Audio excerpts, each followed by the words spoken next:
Welcome to the Radiant Souls podcast, where we talk about spirituality and self-discovery. Today, I am so excited to welcome on the guest, Steve Andrews. Steve is an iconic figure who has been featured in books, on radio, TV, also in film. He is a talented musician, a popular writer, and a lifelong environmental activist. He has appeared on Britain's Got Talent, and he has been a champion in fighting against climate change and the destruction of trees and plastic pollution. And I love this. His power animal is the butterfly. That's so amazing. So he actually rears and nurtures in his spare time butterflies. Please be sure to like this podcast episode, as well as share it with anyone who you think might enjoy listening to this today. And also remember to subscribe to the channel. Let's go ahead now and welcome on Steve Andrews, the Bard of Ely. All right, welcome Steve Andrews, also known as the Bard of Ely, to the Radiant Souls podcast. Welcome. How are you today? Well, first of all, thank you very much for having me on your podcast. And I'm actually very well today. Thank you. And it's great to be here. Yes, thank you so much for being here. I'm honored to have you here today and to share all of your amazing with the world. So let's start with this. Why don't you share with everybody who you are? You're a dynamic human being with a very interesting life. So who are you and what do you do? Okay, thank you. I will try to cover that because I could actually talk for a long time about all that, but I'll keep it short. So my name is Steve Andrews. I'm also known as the Bard of Ely. To explain that is because I used to write for Big Issue magazine, Homeless People's magazine in the UK, because I come from Wales originally, Cardiff, and they knew I was a singer-songwriter, performer, and a poet, so they called me the Bard of Ely, Ely being a part of Cardiff. It's an estate there. So that's how that came about. And I'm currently living in Portugal. I've been here for 9 years. I lived in Tenerife before that. The green beard, because people always ask me about that, the green beard has been with me since 2003, but it was only a goatee then. And the reason I did it green was because I was in the Green Man Festival, which was a music festival in Brecon in Wales.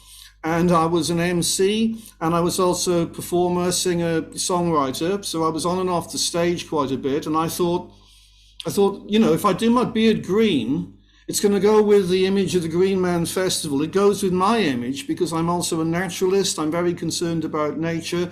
I've been in love with nature since I was a little boy, when I discovered nature, basically in the garden, where I found birds and insects and flowers, and it became my world. So green, you know, totally suits me. And a little bit more about me, I think. I'm a Druid. That's probably quite important. I'm a member of King Arthur's Loyal Arthurian Warband. King Arthur is a Druid leader in the UK. And I was knighted by him as a quest knight back in 1996, I think it was. And so that's something else about me. And I'm an author. I've got many books out on, well, not many, but certainly I've got five books out. I've got 3 books on herbs. I've got a book on marine conservation, saving Mother Ocean, and I've got a butterfly book. And I absolutely love butterflies. They're a huge part of my life.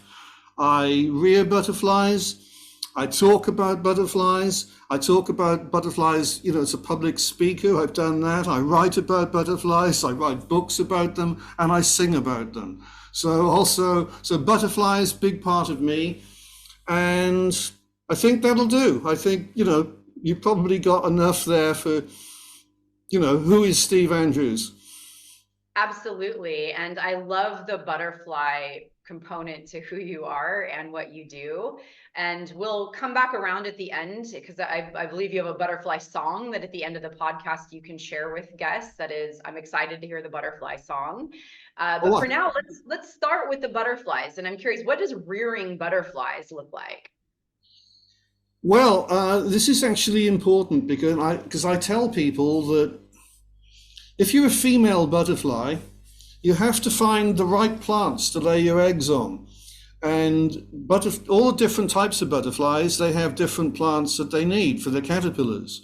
Now, like everybody thinks, oh, caterpillars, they eat leaves. This is true, they do, but they eat different types of leaves depending on what type they are.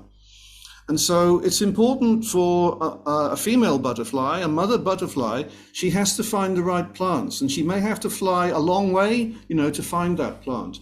Now, in America, everybody knows about the monarch butterfly. The plants for the female monarch butterfly, she has to find a milkweed. There are actually hundreds of species of milkweed, and there used to be, in America, there used to be types of milkweed that could grow all the way from the south right up to the north and the cold parts and into Canada. And they still do, but there's nowhere near as many about now due to modern farming. And so it's more difficult now for a female monarch to find a milkweed plant. The good news is that people in America are growing milkweed, to try and help the butterflies. But what I'm trying to say is that if anybody anywhere wants to help the butterflies, if you grow the right plants for the female butterflies to find, it's going to be a big help for them. I'm in Portugal. We have swallowtail butterflies here. Now, the swallowtail butterflies here in Portugal, they will use rue, and they will also use fennel. In the town that I'm in, they prefer rue. The reason being, rue is an evergreen and it stays green all year round, especially in people's gardens where they water it. The fennel tends to die down in the wild because it gets too hot and dry here. So the swallowtail butterfly is adapted here by simply saying, we need to find a plant to lay our eggs on. The fennel is no good because it's all dried up and dead, but we've got the rue, so let's lay our eggs on that. So if you want to help the swallowtail butterfly in Portugal, if you grow rue in your garden, well-known herb, then you're likely to get swallowtail caterpillars on there. It's as simple as that. And so that's what I'm trying to say about the butterflies. And I think that butterflies are also a really good way to teach people about change in life. A lot of people don't seem to understand that we're always in a process of change. People like things to stay the same, the status quo. They want it to be how it was. And it can't, because everything is changing all the time, and with the butterfly, I think it's a great way to show the change, because it starts out as an egg, tiny little egg, then it becomes a tiny little caterpillar, then the caterpillar grows, then it becomes a chrysalis, which is completely different to the caterpillar which it was before. And then, miraculously, like magic, it then transforms into this winged creature, this beautiful winged creature, which is the adult butterfly. And it's the same if it's a moth. The moth is, the egg, the caterpillar, the pupa in a cocoon, and then it changes into the moth. So there's all those changes there. And that is the life cycle of those insects. And it absolutely shows change in life. So I like to talk about that as well, just as an example of the world we live in and how everything changes.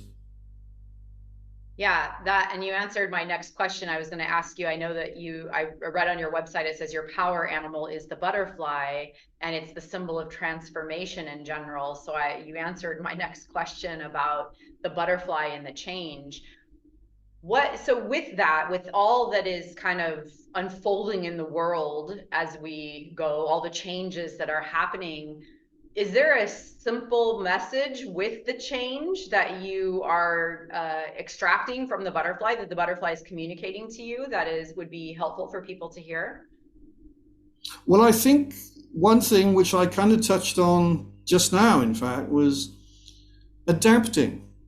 I also think that human beings are absolutely excellent at adapting. As a species, we've adapted to every single part of this planet. We've even gone as far as to venturing into space, and Elon Musk is planning to go to Mars. And this is like really amazing adaptation. So we're pretty good at adapting. And what I was talking about with the swallowtail butterfly here in the town I'm in is adapting to use a plant that it can find all year round, which is rue. And so insects are adapting to the climate change. If it's too hot for them, then they have to find somewhere cooler. If it's a female butterfly I was talking about earlier, if it has to find the right plants, it has to find the right plants. So it's going to fly to look for them. And birds and like all species of life are moving about. Fish are moving about, and birds are moving about, and insects are moving about, and people are moving about, which is why we have all these people migrating from one country into another, and all of that's going on, because some places are becoming too hot and too dry, so it's no good there, so people got to go to somewhere cooler. So the whole world is in a process of pretty dramatic change right now. And you asked me for what I think, I would say is like advice with all this. I would say, in a word, adaptation. We have to adapt to how the situation which we are finding ourselves in. And we can also help, to maybe create a future that we want rather than a future that we don't want, because all of us are actually, we play a hand in this. We all are creating the world we're in to some degree. And I think people tend to forget about that. People think, well, I'm just me, what can I do? Everybody can do something, and everybody is doing something anyway, all the time. So the more of us who are working on trying to create a world that we like, a world that we, is really a great world for us, the better. And that's also why, I believe in taking action, because I'm an environmental activist. I take action about trying to save the environment, trying to save the seas, trying to save the birds, trying to save the bees, trying to save the forest, trying to save nature, basically. And I think that, again, it's the same. The more people who are doing something, taking some form of action, the better. And we can all take action. And, we've already touched on the fact that I've got books and that I do songs, and that brings me to, I was thinking some years ago, I thought, well, plastic, this is terrible, there's all this plastic everywhere. What can I personally do about that? And I thought, well, I can pick it up, which I do, and a lot of people do that, which is great. So we have beach cleanups and people pick it up in the countryside, and that's all great. We can reduce the plastic, and that's all great, and I do that as well. But I thought, well, what can I also personally do? I thought, well, I could write a song about it. So I wrote a song, Where Does All the Plastic Go? And not only did I do that, a bit later, I got on to writing a book. So I've got this book, Saving Mother Ocean. And those are two actions that I could do, and I thought I could reach like a lot of people with those two actions. But, other people can do completely different things, so that's, I think, is important as well. I think it's important to find out what you personally can do, what you resonate with, what feels right for you. And I think that's in general. I think life is about that. I think that in life we should find what resonates with us, what we really want to do, and go for it. Not do something else that somebody else wants us to do, because we're never really happy with that. Maybe we could be a bit, but it's always best, I think, to go with what we really want to do, what our dreams are, what we feel we are about. That is how I think, I think we should be. So I think that's something else. And I hope I've answered your question, which I've actually forgotten what it was now. But anyway. My questions are meant to, they're sort of like, they're questions that just provoke whatever kind of response you feel called to give. So yes, you answered the question. They're not necessarily specific. They're sort of a process of just drawing out whatever needs to come out. And something that I love that you said is when you were talking about the butterflies, and the way to help the butterflies is to plant the plants that the female butterfly wants to feed on. And that made me think about, food. One way that we can take our part as well is thinking about what the food we're planting, not only for the butterflies, but for ourselves, that is cultivating, a sustainable relationship within our own body, within our own biosphere, in essence. And I also loved that you said to really tune in to go with what we're called to do. And I like how you used your gifts and talents with poetry and writing and music to bring something you're passionate about in a way to reach people. And I love how you blended all of those different components together to be an impact and a voice in the world. And I think that's a good message for people to realize that, you know, to realize what your gifts and talents are and to call in them, and then to use it to bring a message you're passionate about through into the world. What I wanted to say, you know, that you touched on there was about growing food. And I think it's important for us to be, and again, it comes under adaptation. We should be growing the crops, you know, the food that we can eat, that's best suited for the different conditions. So, and I think this is where sometimes, you know, we tend to go wrong. So, like, it's no good trying to grow a plant that needs a lot of water in a very hot, dry place. And so, you know, growing the crops that are suited to the areas, you know, where we want to grow them. That, I think, is the best way. And I think as well that something else that I thought of kind of coming from that is, I think indigenous people all over the planet, all of them know the right way for where they are. And I think that we, you know, modern people or Westerners or whatever you want to think of as who we are, we should be listening more to the indigenous people, because the indigenous people do get it right. And the reason they get it right is because maybe it took thousands of years, that doesn't really matter, but they learned how to live where they are. So if they live in a hot place, they know how to live in a hot place. They know what grows there, they know what doesn't grow there, they know what they can eat, they know how hot it's going to get, they know where the water comes from. If they live in a cold place, they know what they can eat in the cold place. They know how to keep warm. You know, so these are just like basic necessities of life. And each group of indigenous people, tribal people, wherever they are, all over the planet, they know how they should live in accordance with where they are. Now, they may not know anything about how to live somewhere else, but where they are, they got it right. And so if we listen to the voices of indigenous people, they can say how it should be, you know, wherever we're talking about. And I also, which brings me to something else that I wanted to talk about anyway, and I talk about these people a lot. There are some people called the Kogi. I don't know if you've heard of them. They live in Colombia, South America, on the mountain. And they are very ancient tribal people. And they survived the Spanish invasion, which happened there.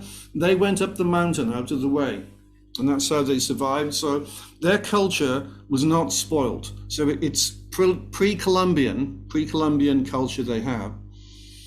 And the people who are, should we say, like the shamans or the people who lead the tribe are called mamas. And they are regarded as enlightened people. And one of the things that they've learned and what they know really well is how to understand the ecosystem. They know the signs for how it should be in a forest, how it should be in a dry place, how it should be on the mountain. They know all that. So they can see if something's going wrong. And where they live is absolutely amazing anyway. They live on a mountain chain called the Sierra Nevada de Santa Marta. And it has every possible microclimate and every habitat that you can have. Yes, it has. It has got very cold. It's got tundra, freezing conditions on the top of the mountain. It's got rainforests. It's got cloud forests. It's got coastal flat area that's warmer and dry. It's got mangroves. It's got all the different things you can think of. And they know how it should be in each of these places. And they believe that they were told by their version of the Great Spirit that they should be looking after the planet, and where they lived is the heart of the world, the whole planet. And they think that they can look at how it's all doing where they live, and that will tell them how it is elsewhere. This is how accurate it is for them. Anyway, they saw that the snow and the ice on the top of the mountain peak was gone years ago. This was really worrying. And they say that we need water. Without water, everything dies. So they say, if we don't get the snow on the mountain, we don't get the rain on the mountain, there's no water goes down, there's no rivers, and the forests and everything below, it can't live. So they needed that. So they were so concerned about that, they spoke out to a guy called Alan Herrera, who was from the BBC in the UK, and they made this epic documentary, which is amazing, which was called From the Heart of the World, The Elder Brother's Warning. And they explained their culture, they explained in there what I've just been explaining to you about how they could see that there was a severe warning from how everything is on the planet, which they call their mother. And they say that they call us the younger brother, by the way, because they believe that they were created before the rest of the world. So they call us the younger brother, and they say that the younger brother should stop doing all these things that are harming the mother. He should stop drilling, he should stop all this mining, he should stop cutting the forests down, he should stop damming the rivers, because all of this is hurting their mother. And this is what we need to do. So they gave that warning in this film, and that was in 1990.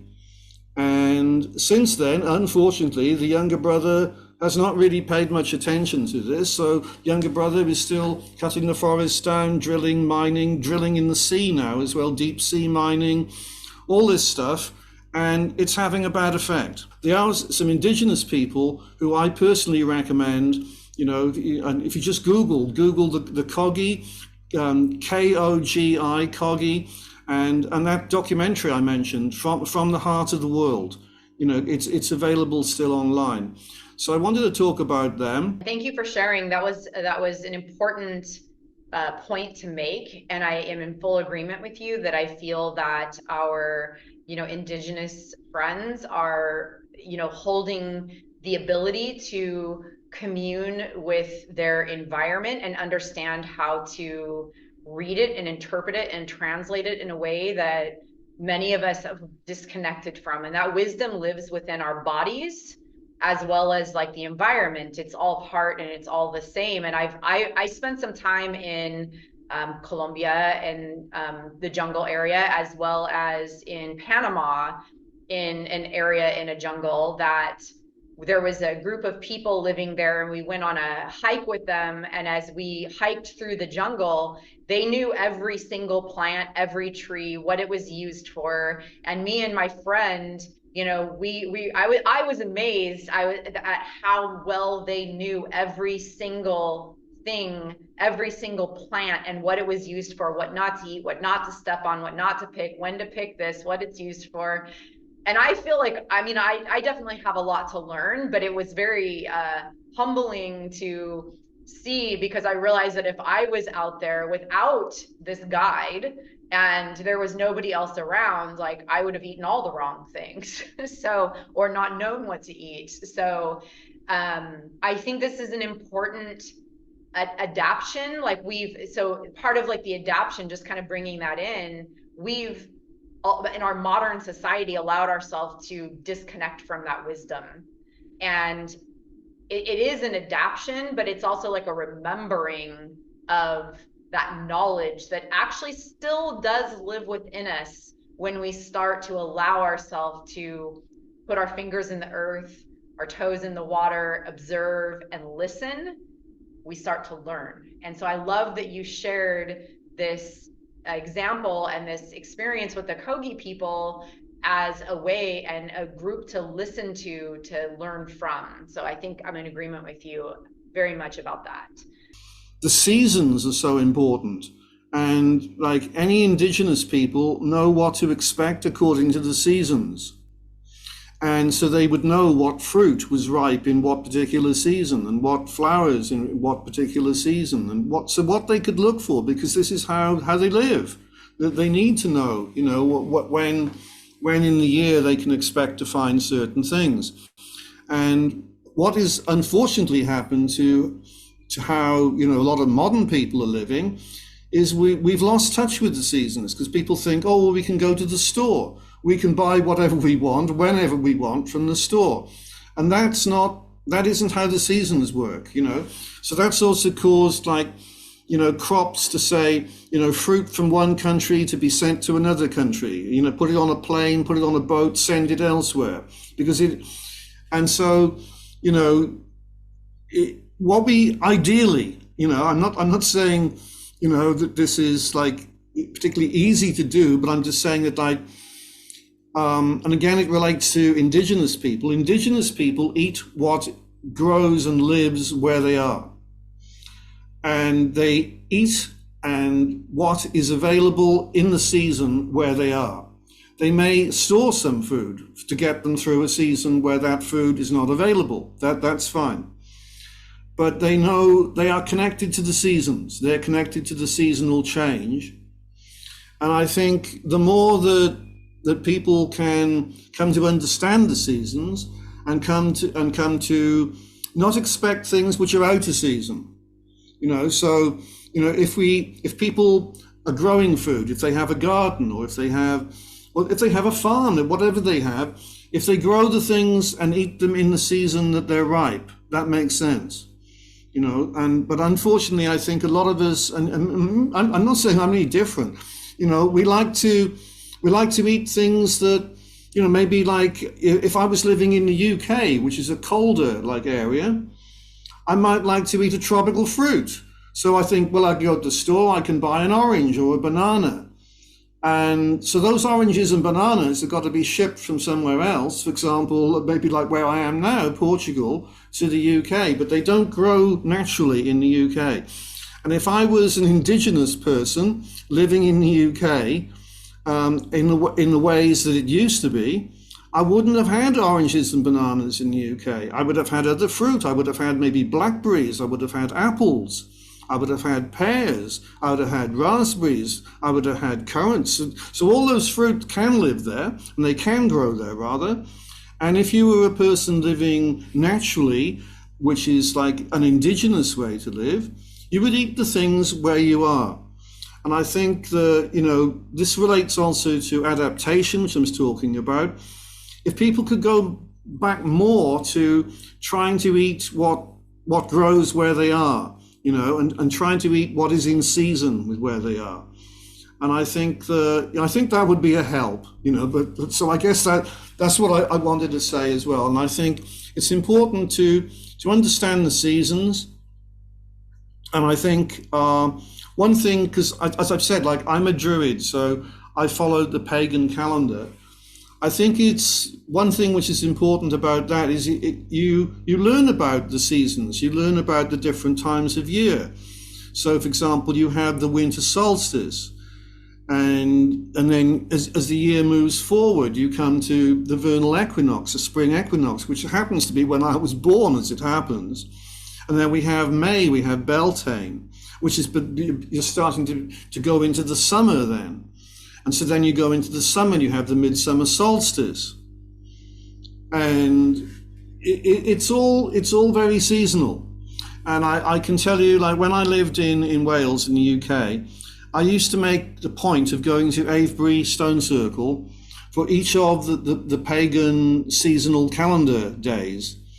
And when I was doing that, I really felt like that was putting me in tune with the seasonal calendar, you know, and celebrating it as well. And celebration is important because, you know, it used to be, for example, like we talk about the harvest festival. This was really important, you know, because the people had their harvest of their crop, and should we say, like, maybe that they'd been blessed and they had good crops that year. So that was something to be thankful for and to celebrate.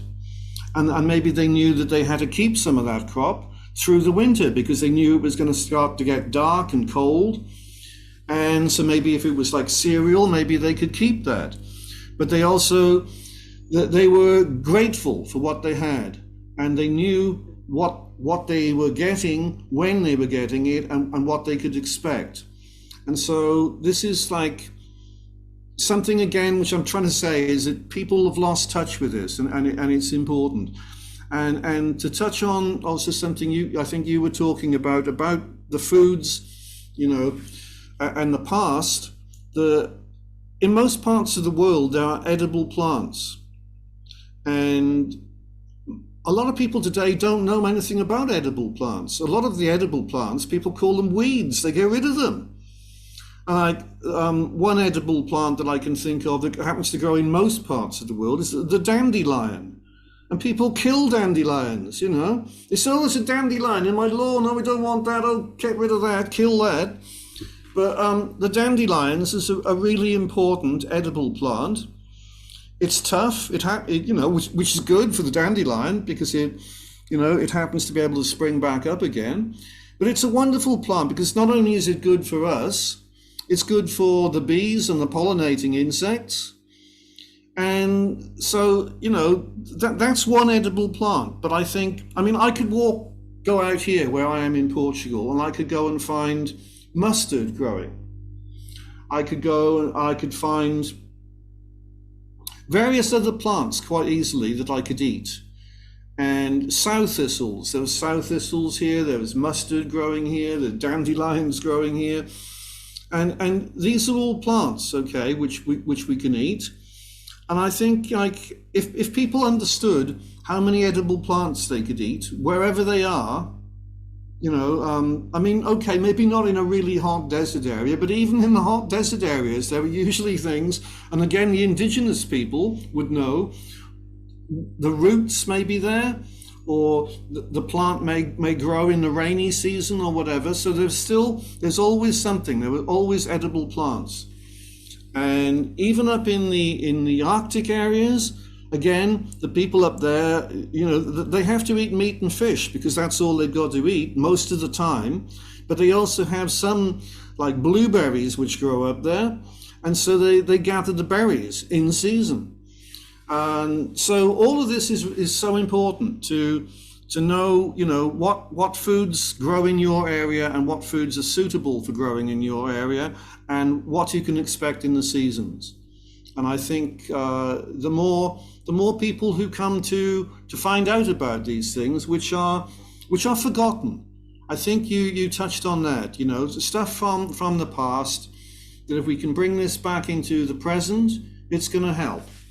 And something else that I happen to do, that I have actually taken people out on walks showing them edible plants that we can eat. So that's great. And I was just going to say, like, one practical way that people could, start to open this doorway to learn would be to seek out someone like yourself, because there's even people in my area. I know someone who takes people out on, edible plant walks through the local area so that people can start to learn what's there. And then also, I live in California, and where I live in Northern California I have access to a lot of amazing local organic farms nearby me. So we have an abundance of farmers markets that happen here. So I think that's also another practical way for people to seek out where their farmers markets are that are happening. And then by going to those on a regular basis, you'll start to learn what's in season and what's not in season, especially if they're local ones. And then you just start to learn. And I also loved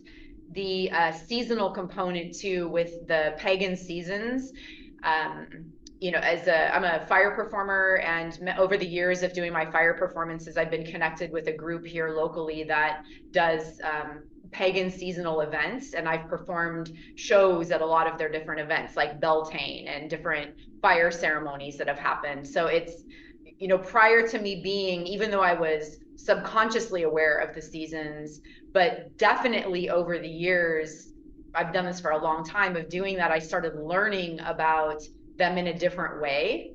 And even though now I don't perform at those all the time anymore, I now feel really attuned. It's like my body just knows when we're moving, like when we're moving through the vernal equinox, or when, a Beltane is approaching, even without looking at a calendar and saying, oh, today's the day of this. So my body just feels like it's starting to tune into it. So it happens naturally sometimes by just attuning ourselves to the seasons and starting to observe what is around us, and then make connection with people like yourself who are guides and wisdom keepers to help other people reawaken that point within them. So we went from the butterflies, we went into the earth. How about we go into the waters a little bit and talk about the waters and your visions? I know you recently were at an event. Why don't you talk about the event you went to and kind of your vision with the Marine Conservation Project? Oh, yeah, thank you. I'd love to. Yeah. I recently went to the World Ocean Summit in Lisbon, which was a big event about marine conservation. And I was there as a delegate for Moon Books, as the author of this book here, Saving Mother Ocean. And part of the reason why I gave the title Saving Mother Ocean is because I think the ocean is the mother, really. And actually, the people I was talking about earlier, the Kogi, they regard, life as coming from the mother, and they believe that originally it was an ocean. And so, if you talk to scientists agree. Scientists say that life started in the ocean. And I happen to be a follower of Captain Paul Watson, who is the founder of Sea Shepherd. And Paul says, if the oceans die, we die. That's how serious it is. And so I think, well, as I said earlier, I was worried and upset about the plastic pollution I was seeing. So I wrote a song, Where Does All the Plastic Go? And I wrote this book, but I thought, it's not just the pollution. People think, and most people do realize that there's a lot of pollution. You go to the beach and they see plastic all over the beach. They think, well, it shouldn't be like that. But I thought, there's a lot more to it.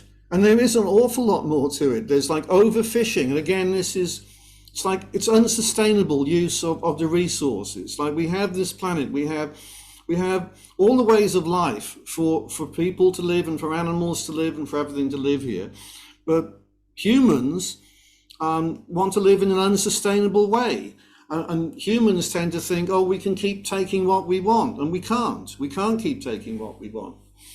And unfortunately, the oceans are being overfished. So that's one major threat to the oceans. We have acidification of the ocean. So the water is it's too much acid in it.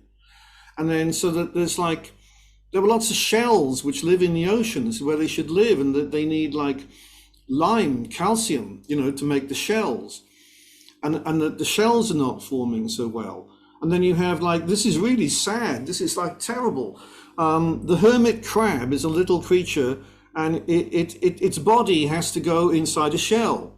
And the hermit crabs can't find proper shells anymore, and they find plastic. So that, there's all these hermit crabs wandering about in fake plastic shells, and which may not even like a shell, but just like a little, a bottle cap or something.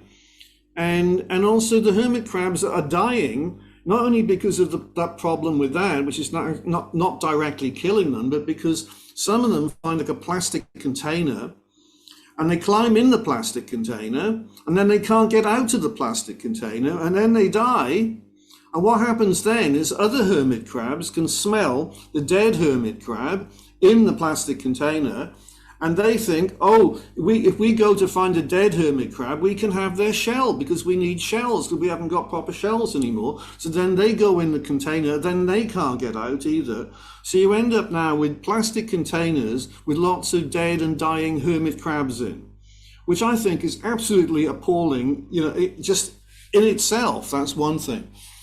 But so we have that. So we have acidification of the waters. We have the warming of the waters, and this is going on right now. And it causes coral bleaching. The coral cannot live in very hot water. And we have this going on right now as I'm speaking in the world. There's quite a few places where there are coral reefs which are now currently bleaching. They go white, the corals are dying. And so that's another threat to the oceans. We have, off America, you have many of these dead zones, which are actually where so much pollution has come down the rivers, mostly from agricultural runoff, and also pesticides and all this rubbish that shouldn't be in the rivers goes down the river into the sea. And it kills what should be in the sea. And then you also get things like algal blooms, where one thing which can live in a polluted sea is an algae, and then the algae all grows, but that makes the water toxic for other fish and other things which should be in the water, so they can't live there. So you end up with a dead zone, and there's an increasing amount of dead zones. Something else you happen is like mangroves. You have mangroves are a type of tree which is adapted to growing in the seawater, in the brackish water, where the rivers or the streams go into the sea. It doesn't mind the salt. So the mangroves were growing in many parts of the world. We're losing the mangroves, usually from development. People want to build something or other along the coast, so they build whatever along the coast, they get rid of the mangroves. We're losing the mangroves. This is no good. They're also people talk about like deforestation of forests on land and rainforests. This is true, but there's also forests along the coast we're losing. And then, a lot of people know about we're losing meadows, we're losing wildflower meadows, but you have meadows in the sea, you have underwater grass, and we're losing that as well. So there's so many different things that we're losing. And then we have things like nuclear waste going into the oceans. This is insane. I told you, I come from Cardiff, Wales, okay? There was, not so long ago, they have like a power station near Bristol, which is on the other side from Cardiff. And they were dredging up the mud by this power station, and they would this actually happened, dumping it in the sea a mile from Cardiff Bay. And there was a professor that said, and he said this is on record, professor has said, there are plutonium particles in this mud. So this was going out as news. I know that one guy, Neil McAvoy, is a Welsh politician, Cian Ciaran, who was in the Super Furry Animals rock band, they were two of the main protesters about this. And they were calling Cardiff Bay, they were calling it Geiger Bay, a Geiger counter for the radioactivity, and they were calling it nuclear mud. And that was happening like from where I live. And Neil and Cian and other people, and Professor, were saying, this mud, you dump it, a mile from Cardiff in the bay, it's going to wash all along, along the rest of the coast of Wales. And also if it comes inland, if it comes in onto a beach, onto the coast, if it dries in the sun, it can blow in the wind. So potential radioactive particles can either end up around the coast of Wales or can be blown inland. And that's wrong. So that's like, an example of nuclear waste. But nuclear waste is also being dumped in the oceans directly. So you have like a container of nuclear waste. What do we do with it? Well, dump it in the ocean. So there's so much stuff dumped in the oceans. And that's another big threat. And also we have climate change. And the climate change is actually causing the heating of the water, the warming of the water, which is causing, as I said earlier, causing the coral bleaching, is a threat to the reefs. And so all those problems, and I was talking about the Kogi people, and they were saying like, we should stop all this mining. We have deep sea mining going on now. So we don't only have all the mining on land, the mining for the oil and the gas and the mining for minerals and for metals. They now want to do a lot of mining on the seabed.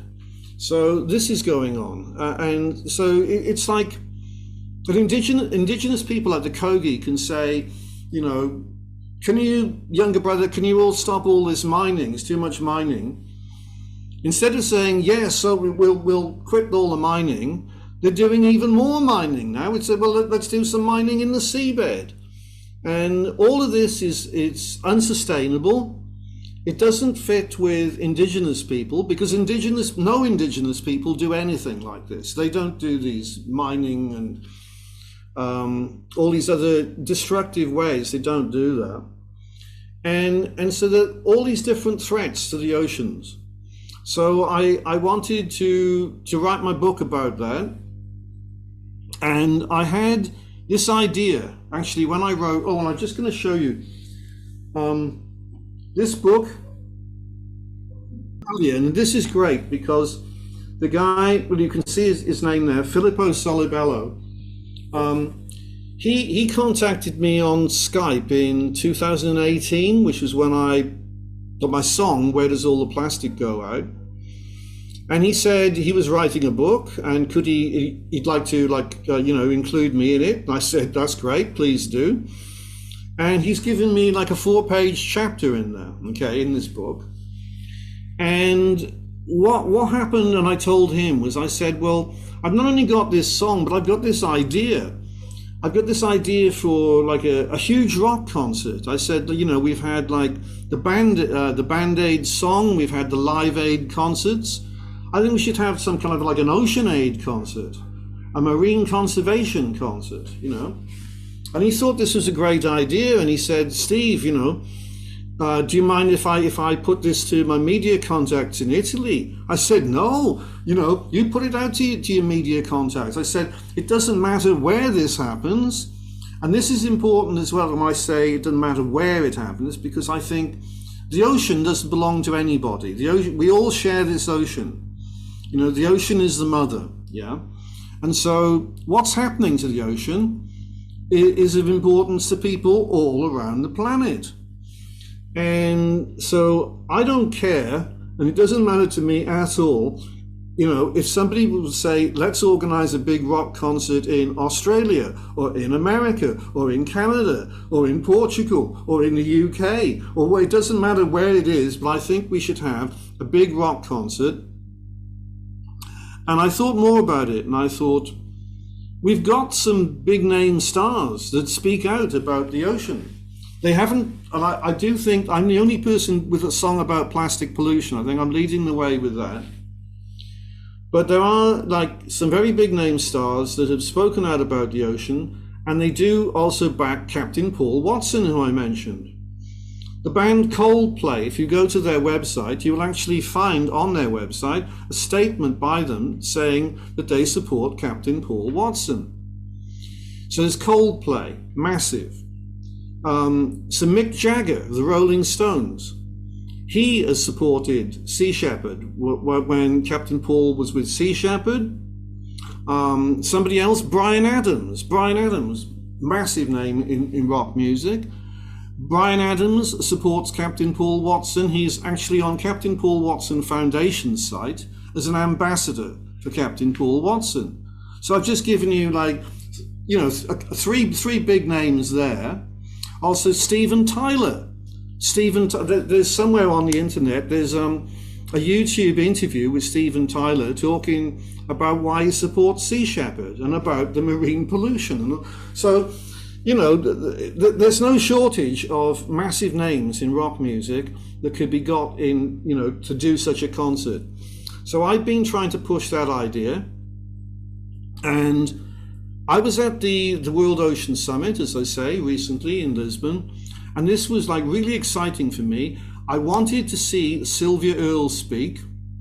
I wanted to see Fabien Cousteau speak. Fabien Cousteau is the grandson of Jacques Cousteau, who, when I was much younger, I used to watch him on TV, the undersea world of Jacques Cousteau, So, I have a couple of people who were, should we say, instrumental influences in my life.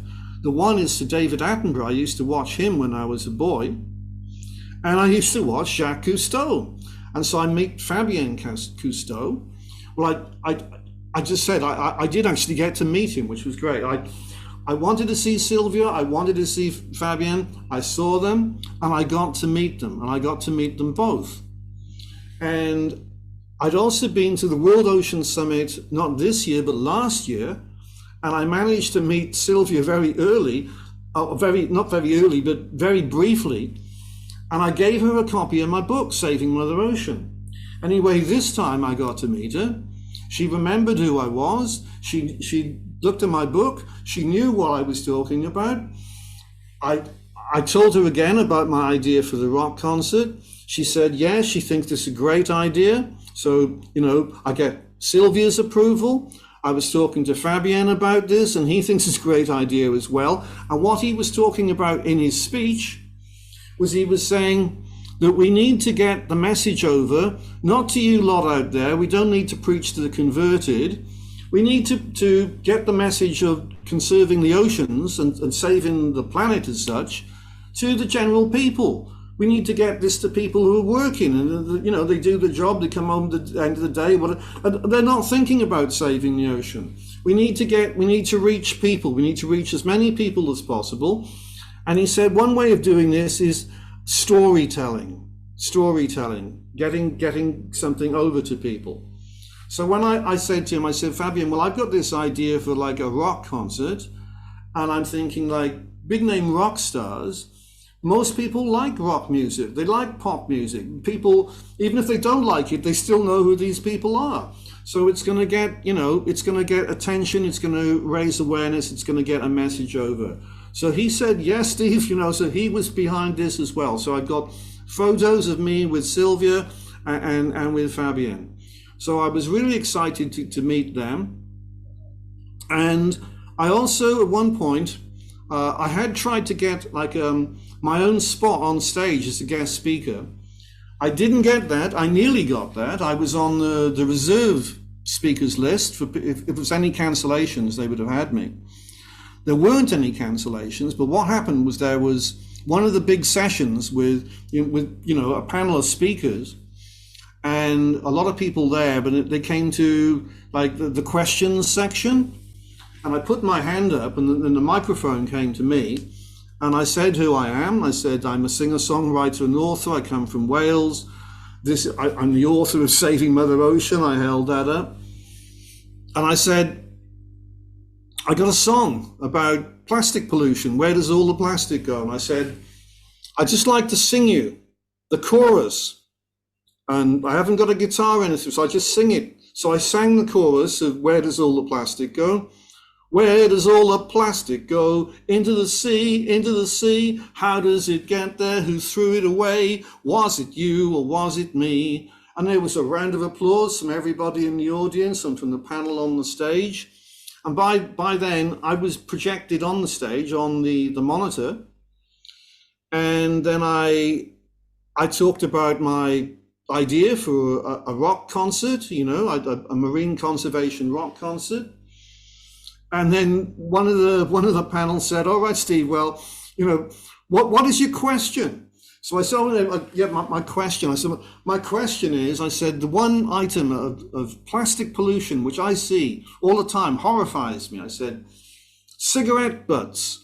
I see, like, if I go to a road in Portugal, there are cigarette butts, must be thousands, billions, trillions of them, cigarette butts. And I said, it's not just in Portugal, everywhere where people smoke cigarettes, people throw cigarette butts. And I said that people don't even realize that this is plastic pollution. And I said, where does it go? A lot of it ends up in the sea because it goes down the drains, and the drains go into the river, and the river takes it to the sea, and there's more plastic pollution. So anyway, they thanked me for that. There was somebody else who then spoke about that, but that was my question. So anyway, all of that was me doing what I could, again, like taking some action, raising some awareness while I was at the World Ocean Summit.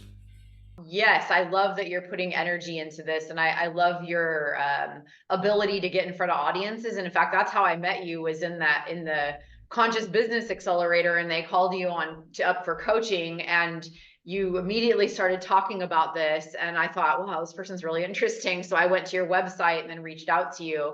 But I love your ability to get the message out creatively and in front of a lot of different people. And it's obviously working.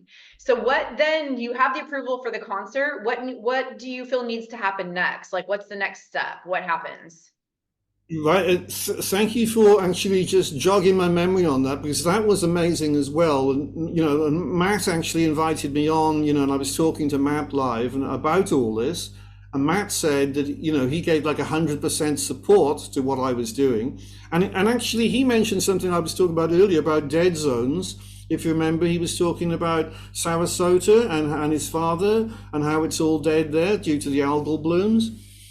And anyway, like, Matt suggested that what I need is a kind of a go between me and some really big name people that could make this happen. And in fact, Matt suggested Leonardo DiCaprio, if you remember.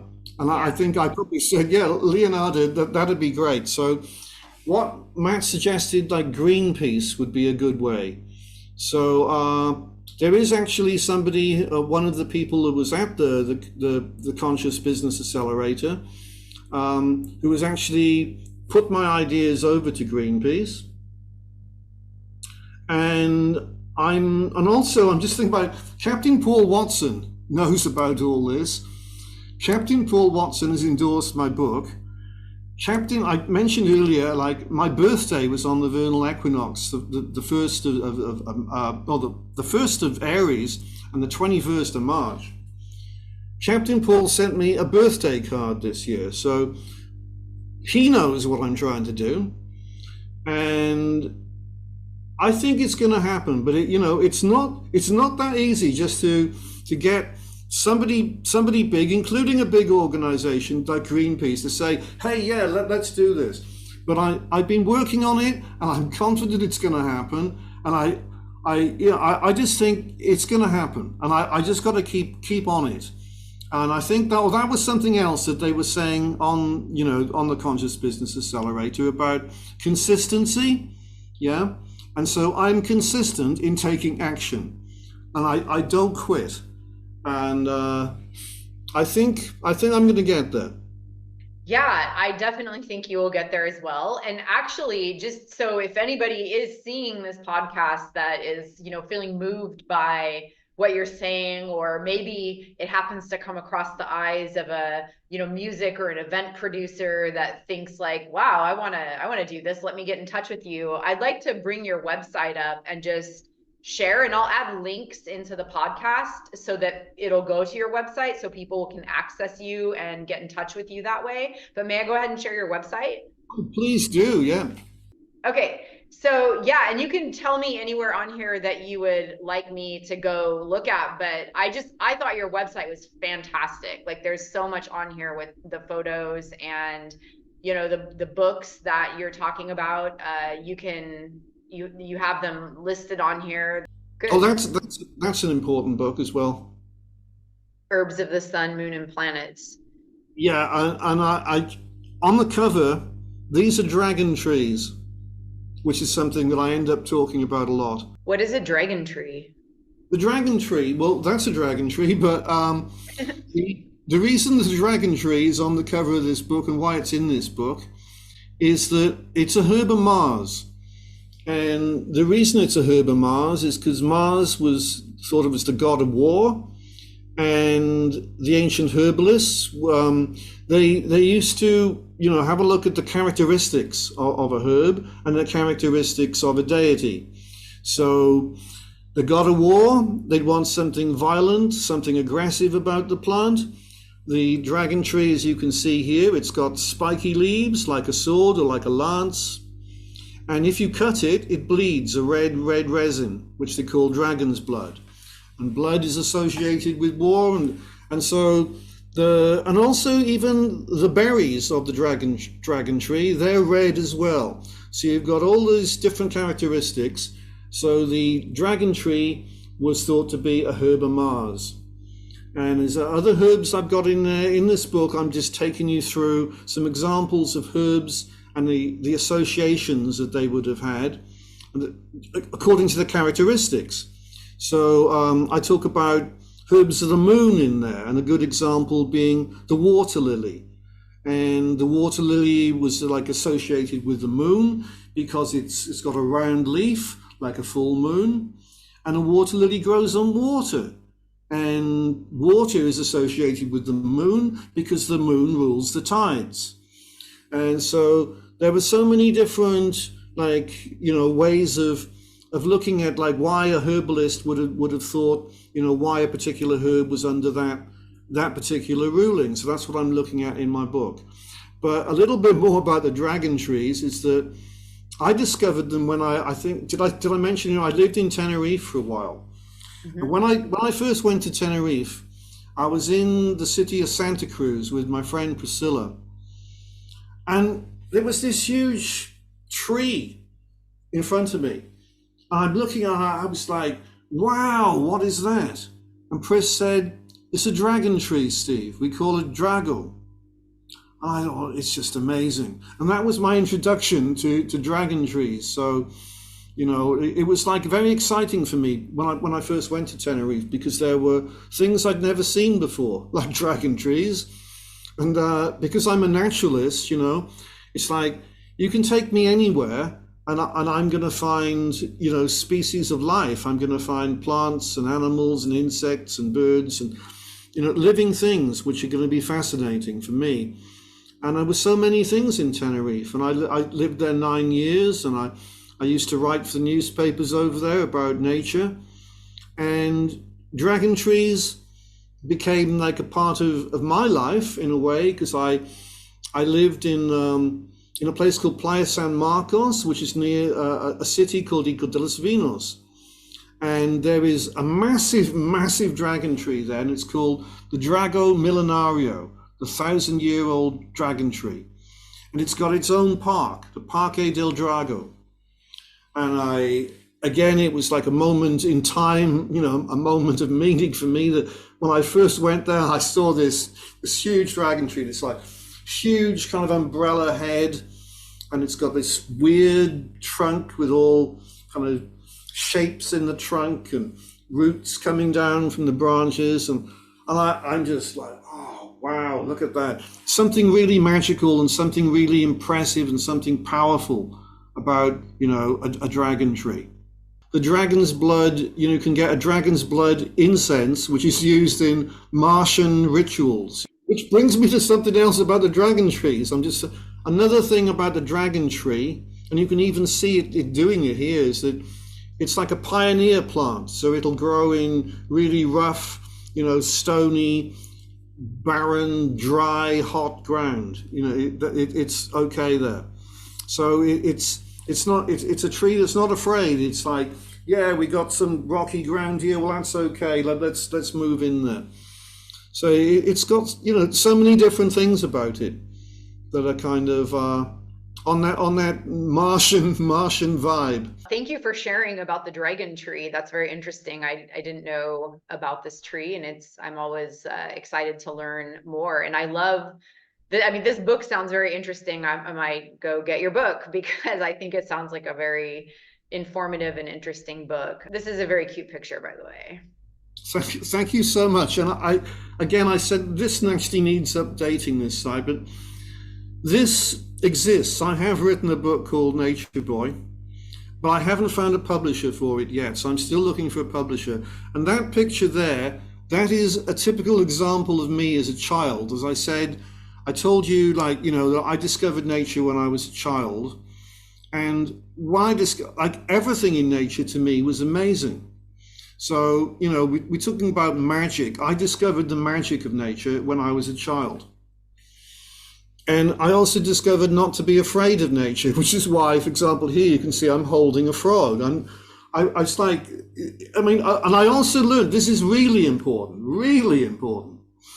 We were talking about indigenous people, and you were talking about how, when you were in Colombia, I think it was, you found out what things you could eat there, and what is important is indigenous people know what you can eat and what you can't eat. So they know what's poisonous. But the poisonous thing, maybe that has a use maybe for shamanic purposes in a certain amount. Okay, so they know this stuff. So if you're learning about what plants you can eat, you also must learn about what plants you can't eat. Mm-hmm. And I'm thinking about that, and I thought, fungi, mushrooms. There are mushrooms that you can eat. There's lots of mushrooms you can eat all around the world. And there are mushrooms you can't eat. In fact, if you get it wrong, it could be your last meal. That's how serious this is. So this is where, again, it's important to learn from indigenous people. It's important to learn from people where you are. And again, it's there. There are people who are mushroom pickers in different parts of the world. For example, in America, in the UK, in Europe, wherever, there are people who go out to pick wild mushrooms. And those people that do that know the ones that are good to eat, and they know the ones that aren't. And those are the best people to learn from. And it's very important that we learn what things we can eat, what things we can't eat, what things we should be afraid of, and what things we shouldn't be afraid of. And it's the same, with, like, I'm telling you, I wasn't afraid of things, but having said that, there are things which can sting. There are snakes which are poisonous. There are a lot of things which can do us some serious harm. So but there's not so many of them, fortunately. But we need to know about the creatures that maybe that we can't hold and we shouldn't touch, as well as the ones we can. And that picture, it's an example. And also, like, I've got a broken arm. You can see my arm's in a sling. That's a kind of example of me that, like, I carry on. I got a broke. Well, anyway, I'm still going to be going out there to find some frogs.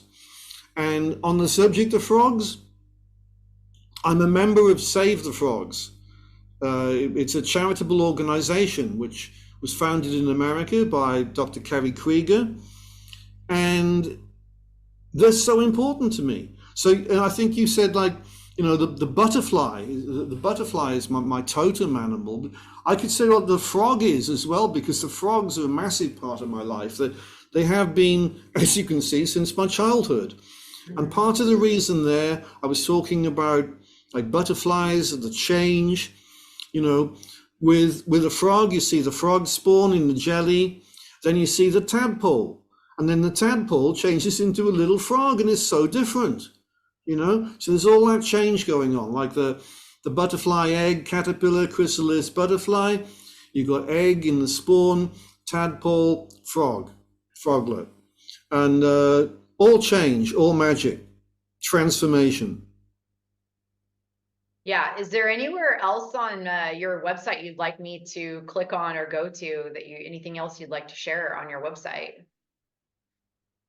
Oh, actually, there's one of my books there. You can actually see on the cover. It's got, like, the fly agaric, and that's one of the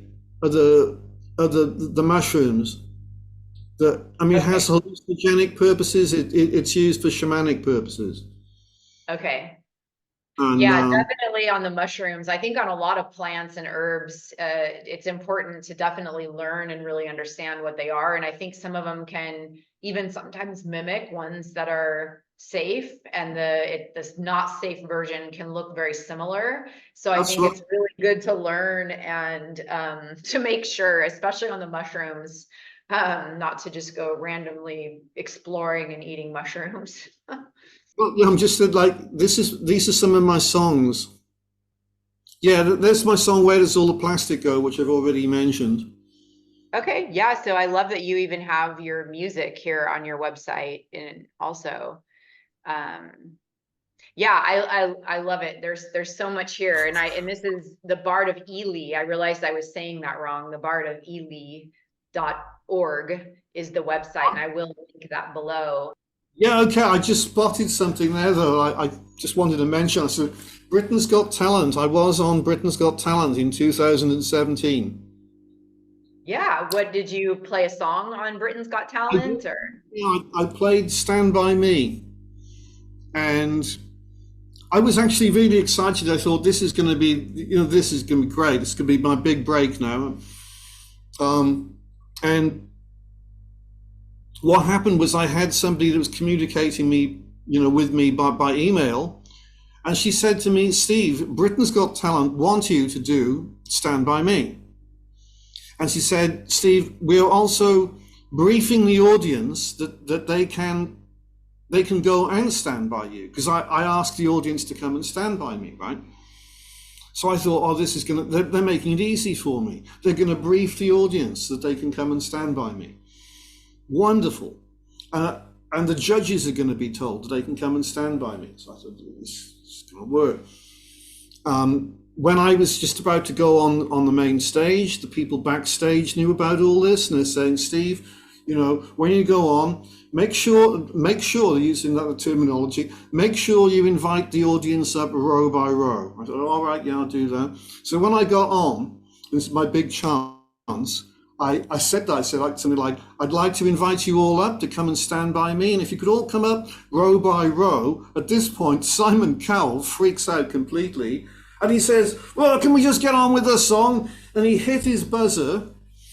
And that was basically, but by then it was too late because some of the people had already come up on the stage. So there was a whole group of women behind me, and they were all women for some reason or other. Ant and Dec were on the side of the stage, and he said, Steve, it's all women.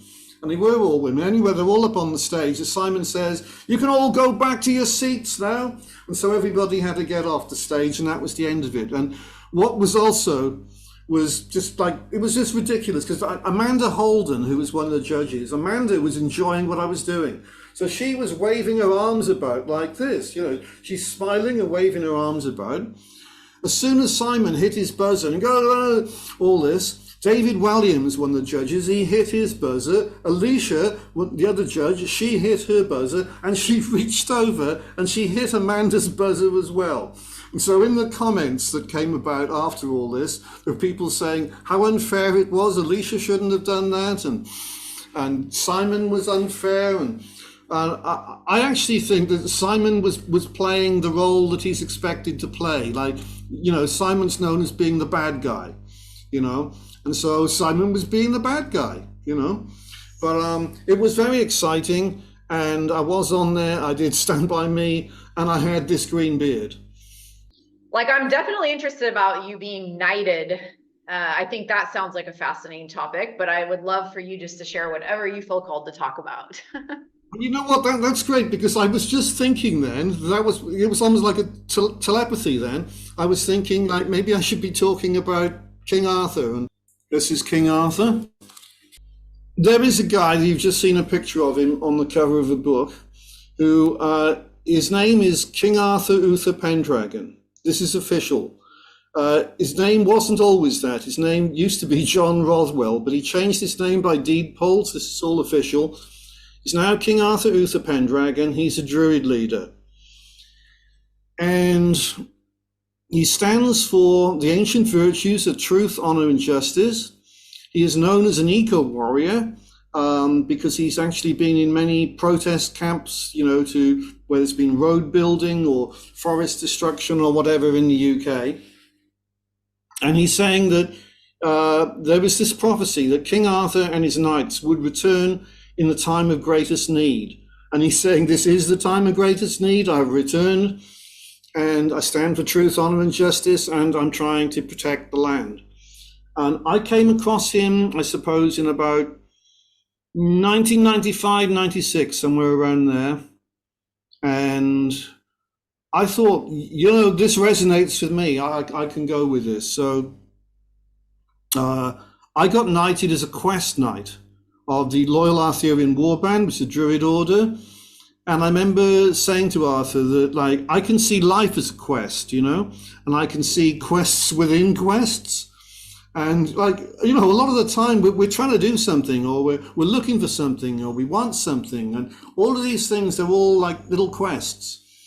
And people are looking for the meaning in life. People are looking for the meaning in all sorts of stuff. These are all quests. So I thought, yeah, I can easily wear the title of, Steve Andrews, Quest Knight of the Loyal Arthurian Warband. And so I got knighted as that. And I've been a good friend of Arthur's ever since. I've had many experiences with him. And I've had, some of the experiences I've had with him have just been absolutely amazing anyway. I don't know how have we got enough time for me to tell you like a brief story? Yes, absolutely. We definitely have time for you to tell me a brief story. Okay, well, I'm going back probably to maybe 98, somewhere around that era. I'm in my house in Ely, and I'm not expecting this at all, but there was a knock on the door. I go to answer the door. It was King Arthur. His legs were all bandaged. I said, Arthur, what's the matter with you? So I've been in an accident earlier. He said, but Steve, I've got a quest, and I want you to join me on this quest. I said, well, what is this? He said, I'm going down to West Wales, to Knight Lawrence, Maine, on a sacred mountain, and I want you to join me. All right, so I got in the car. There was torrential rain, and we drove down to West Wales, which is about 150 miles, something like that. It rained all the way. Anyway, finally it stopped raining. And Arthur had told me that he had been in an accident earlier, but he'd hired this car. He'd already driven over 100 miles to get to where I lived, because it was so important that he had to Knight Lawrence, Maine. Now, bear in mind, this was Samhain, Halloween night as well. And it was cold. So that goes into the story. Lawrence, Maine was living on this mountain, which was called Carningley. And he was living in a place where a Welsh saint called Saint Branach used to live. And it was said about Saint Branach that he used to talk to the angels. Ingley, by the way, is also angels. So Lawrence, Maine is living in this role of like living as Saint Branach on a mountain. We get there, and Lawrence had requested of Arthur, he wanted to be knighted on this particular night on this sacred mountain where he was living. Lawrence was conducting a project, which in itself sounds pretty strange, which is called the Dragon Project. And what was happening was that people were spending the night in a tent with Lawrence. When they were in REM sleep, he'd wake them up, put a microphone in front of them and say, can you record your dream, please? And then that would go into a cassette recorder. The idea of all this was they were going to compile a lot of dreams to see if there were any kind of common threads going through them. Anyway, Lawrence had 2 tents up on this like little plateau on the mountain. Anyway, I'm walking up the mountain, Carningley. Arthur is kind of struggling a bit, walking up the mountain behind me because his legs are bad. Lawrence is coming down the mountain. I can see Lawrence. You think my beard's big? Lawrence has got even bigger beard, big white beard. He's got white dreadlocks hanging down, and he's barefoot and wearing shorts, okay, and Samhain night, 31st of October, and it was cold. I'm thinking, wow. This is Lawrence I'm meeting here. Anyway, Lawrence took Arthur and me back up to this little plateau where he was staying up on the Carningley mountain. We're talking for a bit. And then a woman and this younger woman joined us. The woman's name was Emma. She lived in a farm down in the valley. The younger woman's name was Megan. Megan was hitchhiking from Nova Scotia, okay, to Ireland. She was trying to get to Ireland. She hadn't got there. She got as far as the village by Carningley, and she'd met Emma, who lived there. And Emma, for whatever reason, had suggested maybe she'd like to go up Carningley to meet Lawrence, who was a very interesting person. So this is what they did. So they're there, they're joining us.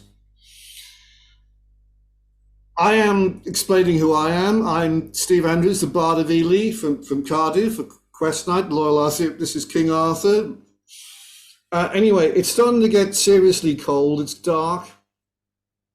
And Emma said, Megan, I'm going back down the farm now. You're more than welcome to join me. You coming back?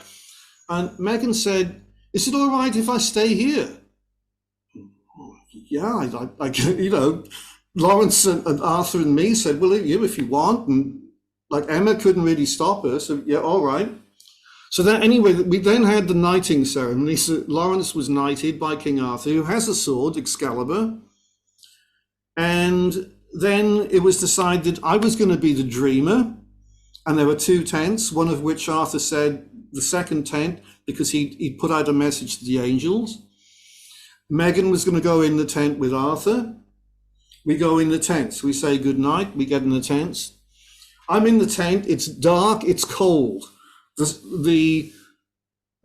What I'm trying to sleep on in this sleeping bag, it's like rock. The rock is sticking in me. It's uncomfortable. It's cold. Every now and again, like Lawrence is saying to me, Steve, have you been dreaming yet? I'm saying, no, Lawrence, I still haven't managed to get to sleep. I don't even know if I'm going to manage because I'm so uncomfortable with this rock sticking in me. Well, anyway, carry on trying. So I'm trying to. Then Lawrence said, Steve, no, I still. And then it must have been something like 3 o'clock in the morning, and I haven't slept and I'm not feeling very good with the rock sticking in the cold. And Lawrence said, Steve, I said, no, I haven't been dreaming, but I've had a mental vision. He said, all right, well, record that into the microphone. And so what have you seen? I said, Lawrence, I saw 3 black cloaked figures on some kind of a hillside. And that was about it. And so that went into the tape recorder. Then we continued with me trying to get to sleep. I didn't go. Finally, the light came through. I could see it was dawn. I said, Lawrence, I haven't had any sleep. I give up. I'm going to get up now. So I went to open the flap of the tent, and I went to get out the tent. And Arthur was opening the flap of the tent that he was in with Megan. And he said, good morning, Steve. You're not going to believe what's been happening. So let me tell you. He said, I've been fighting psychic battles with the ring wraiths that have been coming from Megan. This is what I've been doing all night. I said, oh, well, Arthur, I am going to believe you because on the tape recorder in there, Lawrence has got a recording of me saying I had a vision of 3 black cloaked figures. And Arthur's saying, yeah, maybe, if you don't know, the ring wraiths are from the Tolkien books, the Lord of the Rings. And they're like evil beings, in the Tolkien books. So it was like Arthur said, maybe Tolkien got it right. Because I've been experiencing these beings, they're coming from Megan. And I said, well, I've seen them. And that was how the morning started. And then anyway, finally, we got to say goodbye to Megan and Emma and Lawrence. And we got we got in the car, which we left down in the valley. This is great. Arthur had also already agreed to knight this other person whose name was Peter. Peter used to work for the BBC on a BBC program. And he wanted to be knighted on the capstone of an ancient stone burial chamber, which is called St. Lythan's Burial Chamber, which is just outside Cardiff. And Arthur was sticking with his, Lawrence wanted to be knighted Carningly. I got to go to Carningly and knight Lawrence on a special night, a special place. Now I got to go back to Cardiff to do this. This is what we were aiming to do. Arthur wanted to get some cigarettes. We go to a shop down in the valley. Says, and the shop has got glass doors and glass windows. Arthur said, Steve, see this lady in the shop there? I said, yeah. He said, well, if I go in and I introduce myself and I say who I am and I say who you are and what we've been doing all night and what I'm going to be doing later today, she's not going to believe a word of it, is she? I said, no, I really don't think so. And that was it. So that's a true story of a strange experience I had with King Arthur Pendragon. But all of this is leading to me that I've got a song recorded called King Arthur's Coming, and it's been professionally recorded by Jace Lewis, who is a well-known rock musician, and we're aiming to get this out for the general election. Because Arthur also, besides being, a self-proclaimed King Arthur and an eco-warrior, he stands in the elections as an independent candidate. And Arthur says that, basically would be vote King Arthur independent. He says voting for the Tories is no good. Voting for Labour is no good because you're voting for the party line, and these politicians, they're corrupt. And just about everybody knows this. There's no point in doing this. But if you vote for me, I stand for the community that I represent. So if I get in, I will do my best, to sort out whatever in the town, where I am. So that's what he's about. Anyway, the general election is coming up at some point this year. In the UK, a lot of people are seriously had enough of the Tory party. A lot of people have had enough of the Labour Party, but it's more or less a two-party system. It's pretty much like America, And so we're thinking, like, if Arthur can get the votes, this could actually make a change, and he might get it, because there's so many people have had enough. There's even, like, if you go on X, which used to be Twitter, enough is enough is one of the trending tags on there. People are saying that. People are saying, well, we just had enough of all this. So with that in mind, we're aiming to get King Arthur's Coming, the single, out in time for the general election in the UK. And if I was in the UK, I would definitely be voting King Arthur. And he stands for Salisbury, by the way, which is where he lives.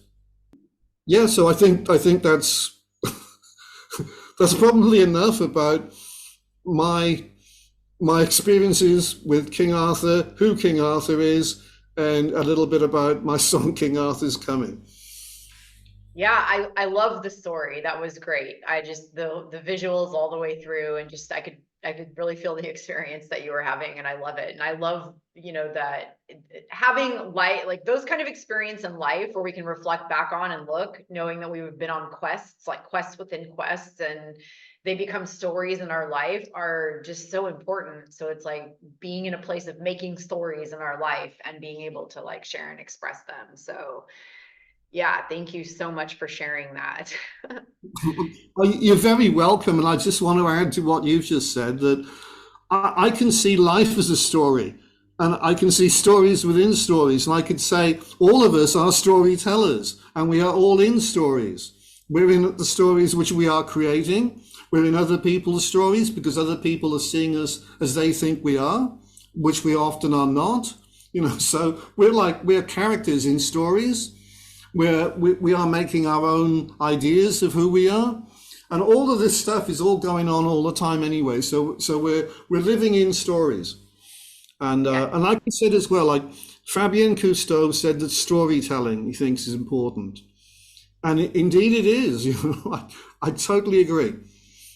Yeah, that was kind of the inspiration. Now, honestly, when I decided to start this podcast, before I actually even made the commitment to start the podcast, I had this idea of creating a space just to, invite people to share their story. It was just that. And it kind of turned into, this. And so I'm just going forward with it. And different people are appearing, or I'm thinking of different people, and then inviting them into conversation and just opening it up and seeing where it goes, and letting people share their story, enter into conversation, and also let it be, meaningful and inspiring or interesting for other people to, gain some nuggets of wisdom in their life as well. So yeah, is there anything else that you would like to share? Frogs. I think I did mention frogs earlier. Mm-hmm. Yeah, I did. And I can't remember, but I think maybe I did mention I'm in an organization, Save the Frogs. On the 28th of this month is Save the Frogs Day. And Save the Frogs is an international organization founded and run by Kerry Krieger, who's a friend of mine. And we're aiming to get as many people around the world, because again, like the sea being around the world, and all around the world, the frogs and the toads and the newts and the salamanders, all the amphibians, they all need our help. They're not doing so well. For a whole wide range, not just the sea, but a wide range of threats to the sea, a wide range of threats to the amphibians.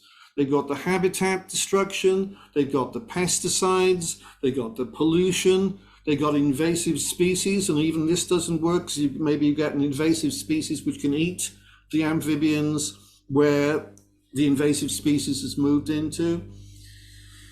You've got the climate change. You've got it here in Portugal where I am. I can see this in progress, where there should be water in spring, vernal pools, temporary pools, too hot and dry, no pools, no water for the frogs and the toads.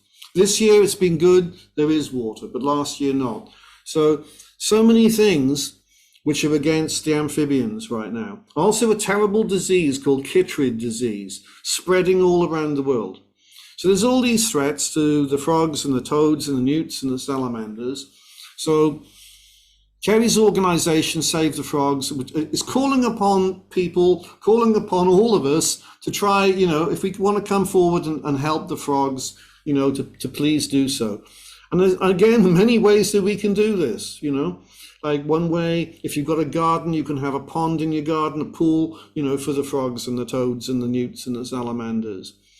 Or you can do other things. I've got a friend now in Uganda, Hills Morgan. And Hills joined us, not so long ago on a Save the Frogs meeting online. And he's put a song together. And the song's fantastic, and Kerry likes it. And so it's now, Hills Morgan has got his own page now on the Save the Frogs site with his song about saving the frogs. And that's an example of something that he could do. Hills Morgan could do it. He's a singer-songwriter, musician. He thought, I can put a song together. So he's put the song together. It's now being publicized through the Save the Frogs site. So that's I'm saying, that there are different ways we can do things. We can take action. And I think the main point I'm trying to make is that 28th of April is Save the Frogs Day. And if anybody wants to do anything they can watching this to help save the frogs, or even just Google Save the Frogs and find the website.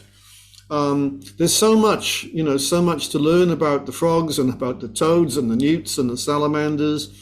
And I think I'll leave with, this is most important. I think that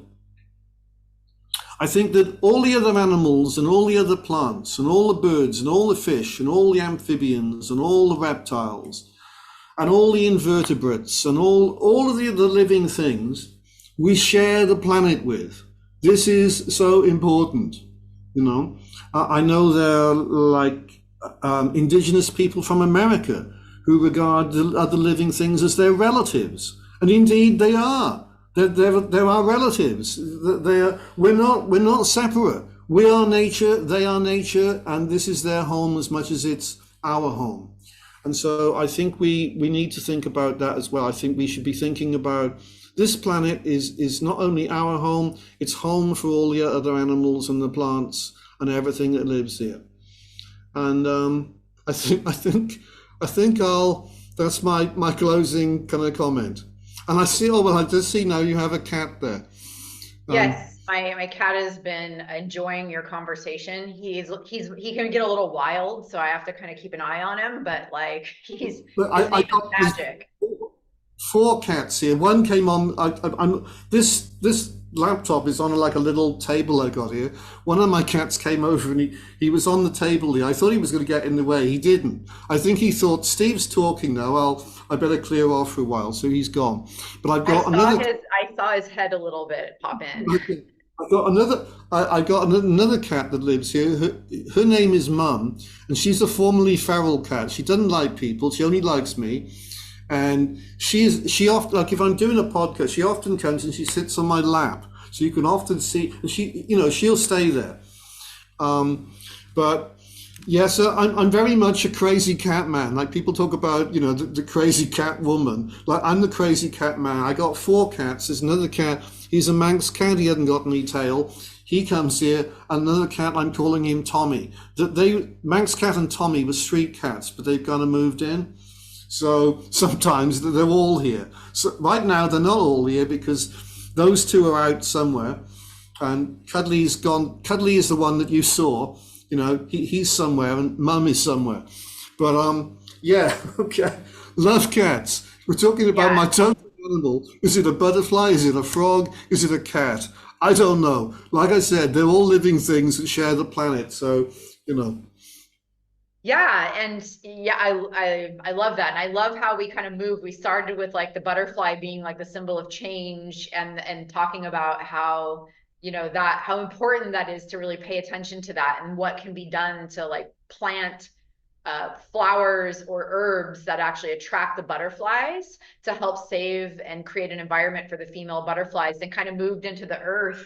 And then we went through the water, and then we went on this journey through like King Arthur's, knighting quest. And now we're kind of talking about the frogs and moving into the cats and coming back to the butterfly. It's like a full metamorphosis just within a conversation. Yeah, it all joins together somewhere. That's the other thing, I can see like life, the universe, everything as this absolutely mind-boggling, multi-dimensional jigsaw in which everything does connect to everything else somewhere if you can find those connections. And it's all basically one. It's all like one mind-boggling, multi-dimensional, absolutely infinitely incredible oneness. I can see it that way. And we are like a tiny little bit in it somewhere.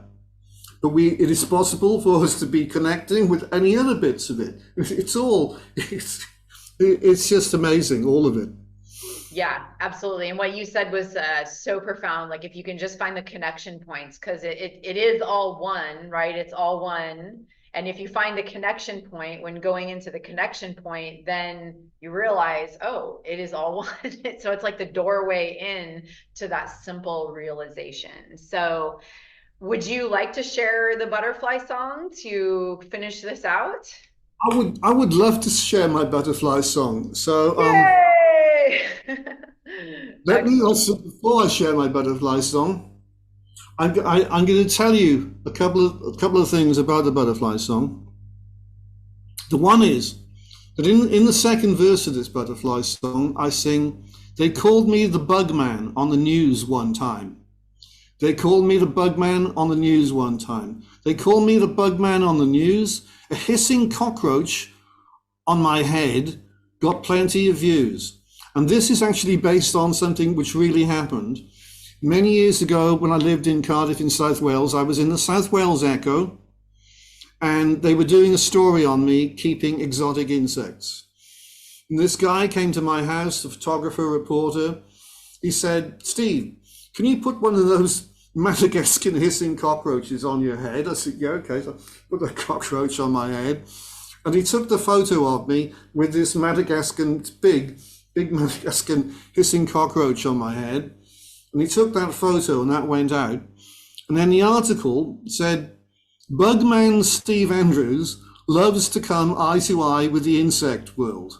That was how the article started. So this has really happened. I really have been called the Bugman in the news. But then the other thing that I need to tell you is that in the last verse, I say, "Make a butterfly and fly with me, say yeah." So if I'm doing this live, at a gig somewhere, I tell the audience that, and I say, this is how you make a butterfly. It's really simple to do, to make a butterfly, and we can all make butterflies. And most people, there you've got it. Most people like to make butterflies like this. And we can all join together. So it's a kind of a unity thing as well. It's like everybody making butterflies. So I will now perform this song. I'll put this butterfly in my beard. Not a real one, but... And now the song. Excellent.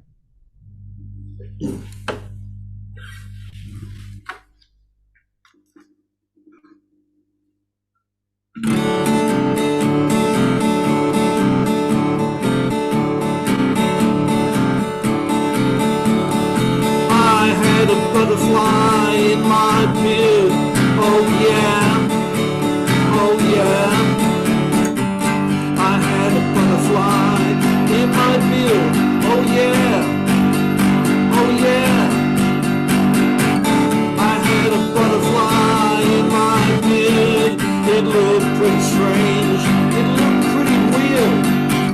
I had a butterfly in my beard. Oh yeah.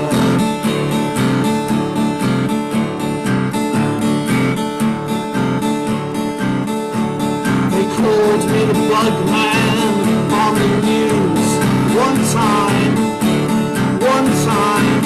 They called me the Bugman on the news One time, they call me the Birdman on the news. The hissing cockroach on my head, it got plenty of views. They called me the Birdman on the news. One time. Now this is the butterfly making verse, in which if you put your hands together, you can make a butterfly with me. And if you want to say yeah, that's really good as well. It's really easy to say yeah. Anyway, we're going to do it now. So make a butterfly fly with me. Say yeah. Say yeah. Oh, make a butterfly fly with me. Say yeah. Come on, say yeah. Oh, make a butterfly fly with me. Go anywhere at all. Be really, really free. Make a butterfly and fly with me. Say yeah. Yeah, yeah. Make a butterfly and fly with me. Say yeah. Great job. That was so awesome. Let me take this back off speaker view. There we go. I love it. That's fabulous. Thank you so much. Thank you so much for sharing that wonderful song. What a great way to end this conversation and celebrate just a full, like I said, metamorphosis and really step into being the butterfly and go forward. So thank you so much for joining me today on this podcast and sharing your story. Well, thank you again. And it has been going from one thing into the other. It's been a bit like, I was just talking about all these connections that we've had here. And it's been like storytelling and then making the connections and the living and the life and the quests which we're in. And all of this has all been like coming together. So I think it's been a really fantastic experience talking to you. So thank you. Thank you. Excellent. Well, I wish you well. Thank you so much. And I'm going to go ahead and end the recording.